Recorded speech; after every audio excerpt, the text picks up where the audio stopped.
ദിവസങ്ങൾ വേഗത്തിൽ കടന്നുപോയി. ശ്രീ ചെന്നൈയിലേക്കും തിരിച്ചും പോയി.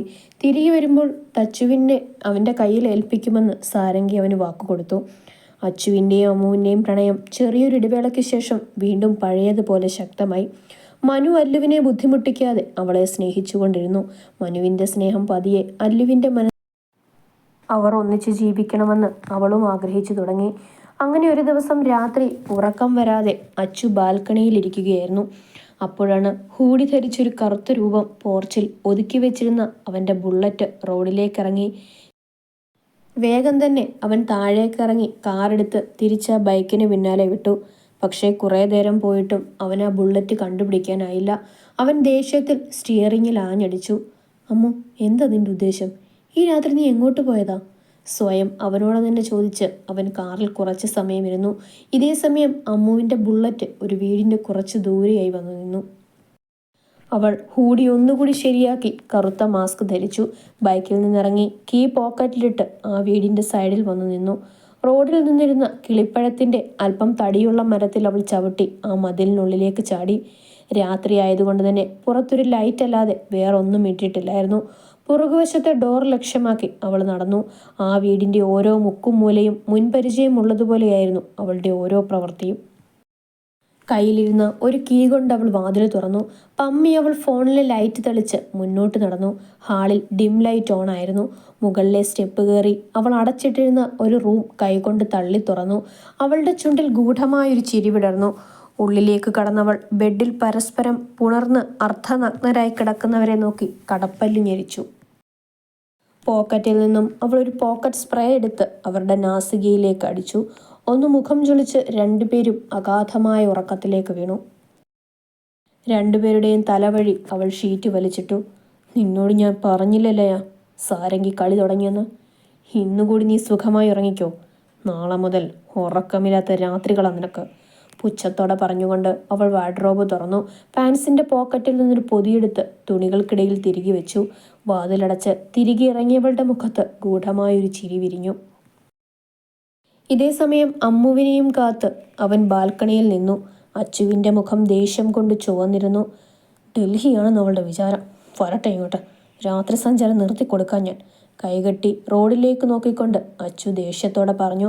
കുറച്ച് സമയം കഴിഞ്ഞ് അമ്മു ബുള്ളറ്റ് ഉരുട്ടി അകത്തേക്ക് കയറ്റുന്നത് അച്ചു നോക്കി നിന്നു.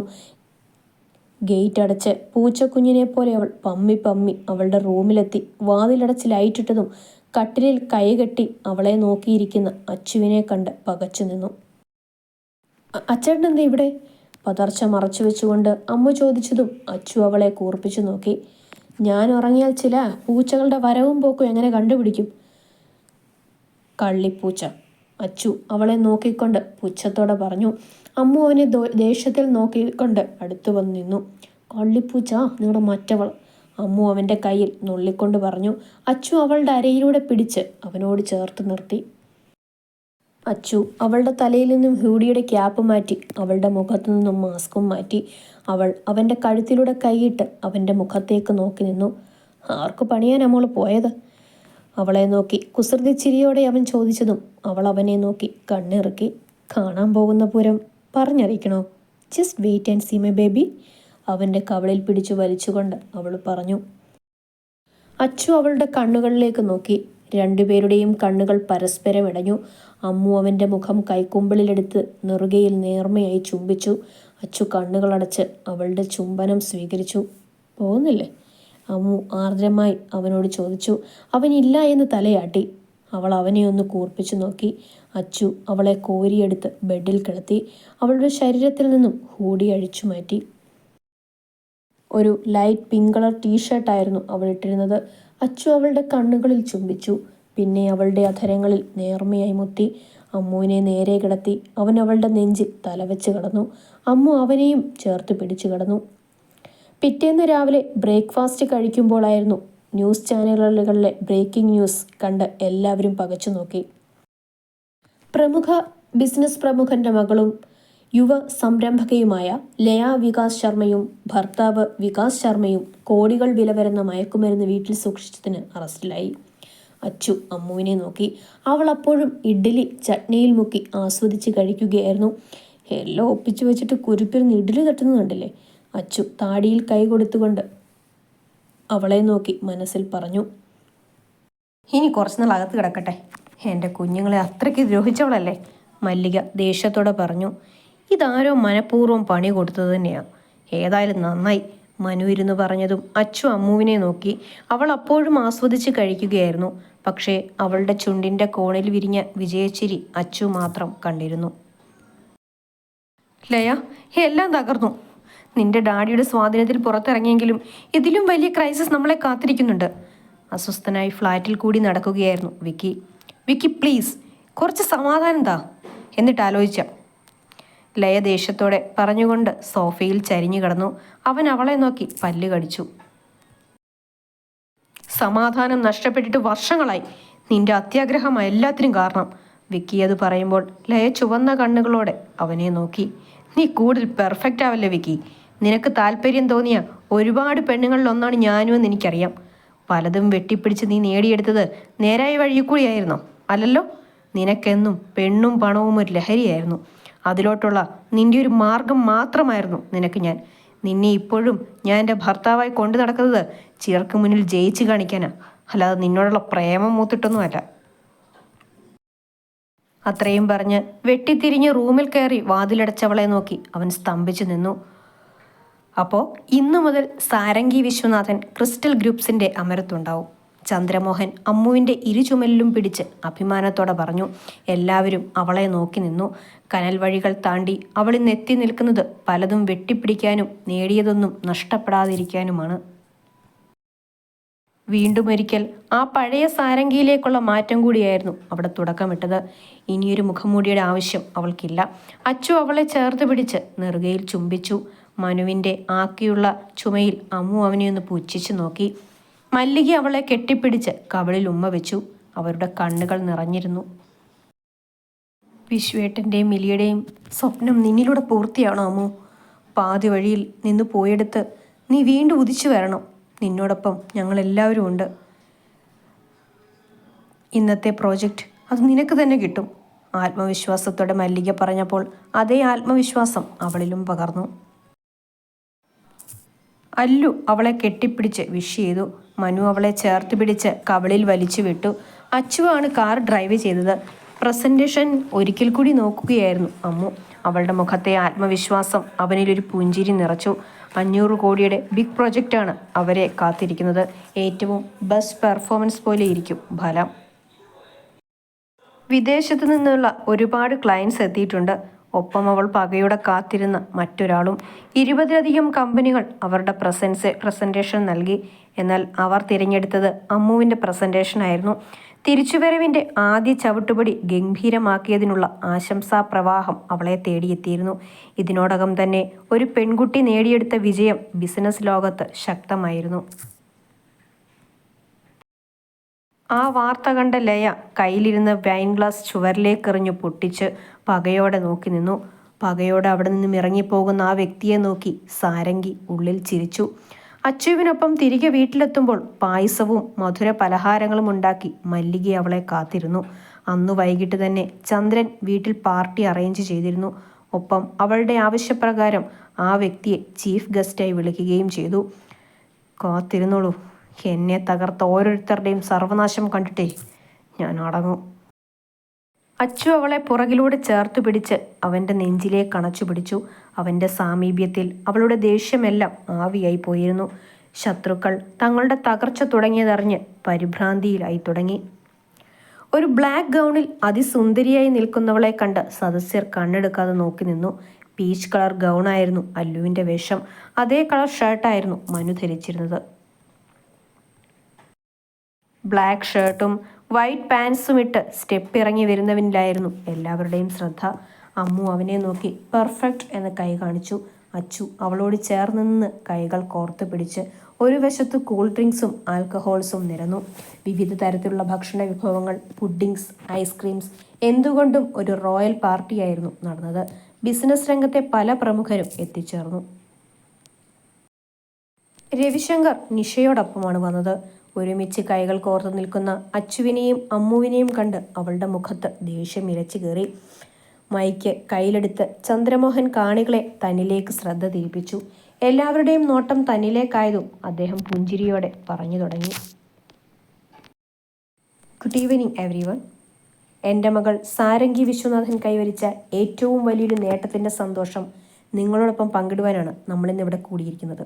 ആദ്യം എൻ്റെ മോൾ കേക്ക് മുറിച്ച് ഈ പാർട്ടി ഉദ്ഘാടനം ചെയ്യും.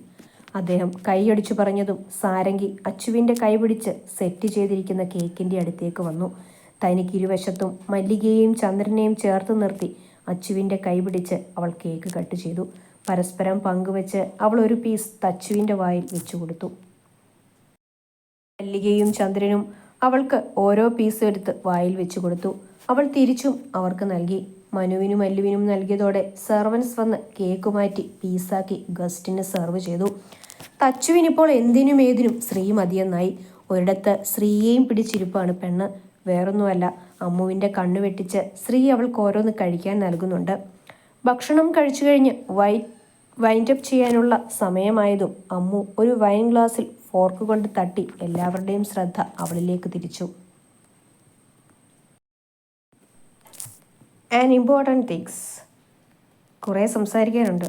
സോ അതെന്താണെന്ന് കേൾക്കാൻ നിങ്ങൾ റെഡിയാണോ? കണ്ണു ചുരുക്കി പറയുന്നവളെ എല്ലാവരും പരസ്പരം ഒന്ന് നോക്കി. അവൾ ഡ്രിങ്ക് കഴിച്ചതാകുമെന്നാണ് അവർ കരുതിയത്. നിങ്ങളാരും സംശയിക്കേണ്ട, ഞാൻ ഡ്രിങ്കൊന്നും കഴിച്ചിട്ടില്ല. അപ്പോൾ ഞാൻ അതിനെക്കുറിച്ച് ഹിസ്റ്ററി പറയാം. എന്താണെന്നല്ലേ, എൻ്റെ ഡാഡിയെ നിങ്ങൾക്കെല്ലാം അറിയാലോ, the founder of crystal groups. So 3 വർഷം മുൻപ് ഡാഡി ഞങ്ങളെ വിട്ടുപോയി. അതിനുശേഷം ഞാൻ ബിസിനസ്സിൽ നിന്ന് ബ്രേക്ക് എടുത്തു. ഇപ്പോൾ വീണ്ടും ഞാൻ എൻ്റെ ബിസിനസ് ജീവിതത്തിൽ കാലെടുത്ത് വെച്ചു. അന്ന് തന്നെ എന്നെ കാത്തിരുന്നത് വലിയൊരു ഓപ്പർച്യൂണിറ്റി ആയിരുന്നു. സോ എൻ്റെ ഡാഡിയുടെ അനുഗ്രഹം എന്നും എന്നോടൊപ്പം ഉണ്ടാവുമെന്നാണ് എൻ്റെ വിശ്വാസം. അല്ലേ രവിയങ്കിൾ? പെട്ടെന്ന് അവൾ അങ്ങനെ ചോദിച്ചപ്പോൾ രവിശങ്കർ ഒന്ന് പതറിയിരുന്നു. അയാളൊന്ന് പുഞ്ചിരിച്ചുകൊണ്ട് അവളെ നോക്കി തലയാട്ടി. അവൾ രവിശങ്കറിൻ്റെ അടുത്തേക്ക് നടന്ന് അയാളുടെ കയ്യിൽ പിടിച്ച് പുഞ്ചിരിയോടെ അയാളെ നോക്കി. സോറി അങ്കിൾ, ഞാൻ കാരണം അങ്കിൾ പോലീസ് സ്റ്റേഷനിൽ വരെ കയറിയില്ലേ? ലേ ചെയ്തതിനൊക്കെ അത്രയെങ്കിലും ഞാൻ ചെയ്യണ്ടേ? അവൾ താഴ്മയോടെ പറഞ്ഞതും അയാൾ വല്ലായ്മയോടെ അവളെ നോക്കി. സാരമില്ല മോളെ, അവൾ ചെയ്തതിനൊക്കെ ഞാൻ മാപ്പ് ചോദിക്കുന്നു മോളോട്. അയാൾ അവളുടെ തലയിൽ തലോടിക്കൊണ്ട് പറഞ്ഞു. അത് ശരിയാ, പക്ഷേ അങ്കിൾ ചെയ്തതിനൊക്കെ ആര് ക്ഷമ ചോദിക്കും? അവളുടെ മുഖം പെട്ടെന്ന് മാറി. അവിടെ പക ഇരച്ചു കയറിയത് രവി ഉൾപ്പെടെ കൂടി നിന്നവരുടെ എല്ലാം മുഖത്ത് പകപ്പ് നിറഞ്ഞു. അവൾ അയാളിൽ നിന്നും കൈ പിൻവലിച്ച് കൈകെട്ടി വല്ലാത്തൊരു ഭാവത്തോടെ നോക്കി നിന്നു. എന്താ, ശരിയല്ലേ mister Ravishankar, the mastermind? അവളുടെ ചുണ്ടിൽ പുച്ഛം വിടർന്നു. അമ്മു, നീ എന്താ ഈ പറയുന്നത്? രവി എന്ത് ചെയ്തെന്നാ? ചന്ദ്രൻ സംശയത്തോടെ മുന്നോട്ട് വന്ന് ചോദിച്ചു. സത്യം, ഇത്രയും വർഷം നല്ലവൻ്റെ മുഖംമൂടി അണിഞ്ഞ് മറ്റുള്ളവർക്ക് മുന്നിൽ നാടകം കളിക്കുകയായിരുന്നു ഇയാൾ. കൂടെയുണ്ടായിരുന്ന 2 സുഹൃത്തുക്കൾ തന്നെക്കാളും ബിസിനസ്സിൽ വളർന്നു തുടങ്ങിയപ്പോൾ ഇയാൾക്കുള്ളിൽ ആദ്യമായി പകയുടെ വിത്ത് മുളയ്ക്കുന്നു. അവിടുന്ന് തുടങ്ങി എങ്ങനെയെങ്കിലും തകർക്കണമെന്ന വാശി. അതിനിയാൾ വർഷങ്ങൾ കാത്തിരുന്നു. മക്കളായിരുന്നു ഇയാളുടെ ആയുധം. മൂത്ത മകളെ ഈ കുടുംബത്തിലേക്ക് എത്തിക്കണമെന്ന് ഇയാളുടെ പദ്ധതി ഏകദേശം അടുത്ത് വന്നപ്പോഴാണ് നാട് വിട്ടുപോയ വിശ്വനാഥൻ്റെ കുടുംബവുമായി ചന്ദ്രമോഹൻ വീണ്ടും അടുക്കുന്നത്. അവളുടെ ഓരോ വാക്കുകളും അവിശ്വസനീയതയോടെയാണ് ഓരോരുത്തരും കേട്ടുനിന്നത്. എന്നാൽ അവൾ പറയുന്നതൊന്നും നിഷേധിക്കാതെ അവളെ വല്ലാത്തൊരു ഭാവത്തിൽ നോക്കി നിൽക്കുന്ന രവിയെ കാണുക സത്യാവസ്ഥ അറിയാനുള്ള ആവശ്യവും കൂടി ഓരോരുത്തർക്കും തോന്നിത്തുടങ്ങി. മൂത്തമകൾ ഇയാൾ പറയുന്നതെല്ലാം ചെയ്തു. ചതിയിലൂടെ അച്ചേട്ടനെ പെടുത്തി. പക്ഷേ എൻ്റെ ഡാഡി ഇയാൾ കൊന്നു കളയുമെന്ന് അവൾ വിചാരിച്ചില്ല. നടുക്കത്തോടെയാണ് ചന്ദ്രനും അച്ചുവും ആ വാക്കുകൾ കേട്ടത്. അമ്മു, നീ എന്താ പറഞ്ഞത്? അച്ചു പകപ്പോടെ അവളെ നോക്കി ചോദിച്ചു. നിറഞ്ഞൊഴുകിയെങ്കിലും അവളുടെ വാക്കുകൾ പതറിയില്ല. അതെ, വിശ്വനാഥൻ എന്ന എൻ്റെ അച്ഛൻ മരിച്ചത് സാധാരണ ഒരു ഹാർട്ട് അറ്റാക്ക് മൂലമല്ല, അല്ലേ ശ്രീ? ശ്രീയെ നോക്കി അവളത് പറയുമ്പോൾ അവൻ മുന്നോട്ട് വന്ന് അവളെ നോക്കി. സാരു പറയുന്നത് സത്യമാണ്. അങ്കിൾ മരിക്കുന്നതിന് മണിക്കൂറുകൾക്ക് മുൻപ് ഒരു ഡ്രഗ് ഉള്ളിലേക്ക് പോയിരുന്നു. ആ ഡ്രഗാണ് ഹാർട്ട് അറ്റാക്ക് ഉണ്ടാക്കിയത്. അല്ലാതെ മകളുടെ വിവാഹം മുടങ്ങിയതിൻ്റെ വേദനയിൽ ആ പാവം നെഞ്ചുപൊട്ടി മരിച്ചതല്ല. എൻ്റെ ഈശ്വര, എൻ്റെ വിശ്വൻ! ചന്ദ്രൻ നെഞ്ചിൽ കൈവച്ച് ചേറിലിരുന്നു പോയി. മല്ലിക അദ്ദേഹത്തെ താങ്ങിപ്പിടിച്ചു. പക്ഷേ മോൾ അവസാന നിമിഷം ഇയാളെ ചതിച്ചു. അശ്വന്ത് ചന്ദ്രമോഹനെ വിവാഹം കഴിക്കുന്നതിന് അവൾ വിസമ്മതിച്ചു. പകരം അവളുടെ കാമുകൻ വികാസ് ശർമ്മയെ ഇയാളുടെ അനുവാദമില്ലാതെ അവൾ വിവാഹം കഴിച്ചു. എന്നാൽ ഇയാൾ തോറ്റില്ല. അപ്പോഴും നല്ല സുഹൃത്ത് ചമഞ്ഞ് എല്ലാവരുടെയും കൂടെ നിന്നു. പിന്നീട് ഇളയ മകളെ കളത്തിലിറക്കി. ആ സമയത്താണ് പ്രതികാരം വീട്ടാൻ വിശ്വൻ്റെ മകൾ തിരിച്ചു വന്നത്. എൻ്റെ പക അശ്വന്ത് ചന്ദ്രമോഹനോടാണെന്ന് വിശ്വസിച്ച ഇയാൾ എൻ്റെ വഴിയിലൊരു തടസ്സമേ ആയിരുന്നില്ല. പകരം ഗാലറിയിലിരുന്ന് കളി കാണുന്ന ഒരു കാഴ്ചക്കാരനായി. അതേടോ, കാത്തിരിക്കുകയായിരുന്നു ഞാൻ ഈ ഒരു ദിവസത്തിനായി. ആട്ടിൻ തോലിട്ട് തൻ്റെ യഥാർത്ഥ മുഖം ഇതുപോലൊരു സദസ്സിൻ്റെ മുന്നിൽ തുറന്നു കാണിക്കാൻ. വലിയൊരു സദസ്സിന് മുന്നിൽ അപമാനിതരായി നിന്ന ഒരച്ഛൻ്റെയും 2 പെൺമക്കളുടെയും വേദനയ്ക്കുള്ള മറുപടിയായി. The game is over mister Ravishankar. കിതപ്പോടെ അവൾ പറഞ്ഞു നിർത്തിയതും അയാൾ കൈകൊട്ടി പൊട്ടിച്ചിരിക്കാൻ തുടങ്ങി. മറ്റുള്ളവർ പകപ്പോടെ അയാളെ നോക്കി. അമ്മുവും ശ്രീയും പുച്ഛത്തോടെയും അയാളെ നോക്കി. അങ്ങനെ സത്യമെല്ലാം നീ മനസ്സിലാക്കിയല്ലേ? നിന്നിലൂടെ ഞാൻ എൻ്റെ ലക്ഷ്യം പൂർത്തിയാക്കുമെന്നാണ് ഞാൻ കരുതിയത്. പക്ഷേ ഇടയ്ക്ക് വെച്ച് നിൻ്റെ പ്ലാൻ മാറിയത് എനിക്ക് മനസ്സിലായിരുന്നു. എന്നാൽ ഇത്ര വേഗം നീയെല്ലാം മനസ്സിലാക്കുമെന്ന് ഞാൻ കരുതിയില്ല. വിശ്വനെ കൊന്നത് ഞാൻ തന്നെയാണ്. എനിക്കൊരു വെല്ലുവിളിയായിരുന്നു അവൻ എന്നും. നാട് വിട്ടു പോയപ്പോൾ ഞാൻ കരുതി അവൻ്റെ ശല്യം തീരുമെന്ന്. പക്ഷേ അവൻ ഇത്രയും വളർന്നു വരുമെന്ന് സ്വപ്നത്തിൽ പോലും കരുതിയില്ല. നിങ്ങളുടെ വിവാഹം നടന്നാൽ അവൻ ഇനിയും മുന്നേറുമെന്ന് ഞാൻ ഭയന്നു.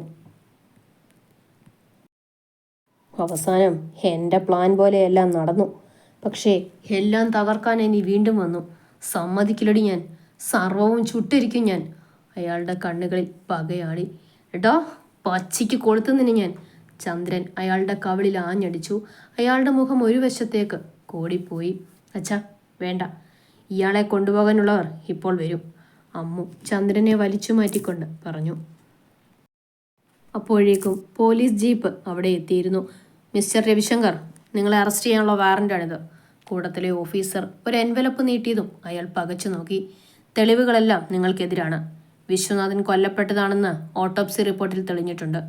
ഡോക്ടർ ശ്രീറാം റിപ്പോർട്ട്സ് എല്ലാം ഞങ്ങൾക്ക് കൈമാറിയിട്ടുണ്ട്. പിന്നെ നിങ്ങളുടെ പേരിൽ കോടികളുടെ മയക്കുമരുന്ന് ഇടപാടുകൾ നടത്തിയതിൻ്റെ തെളിവുകളുമുണ്ട്. Inspector, arrest him. രവിശങ്കറിനെ വിലങ്ങണിയിച്ചു കൊണ്ടുപോയി. ഗസ്റ്റ് ഓരോരുത്തരായി പുറത്തേക്കും പോയി.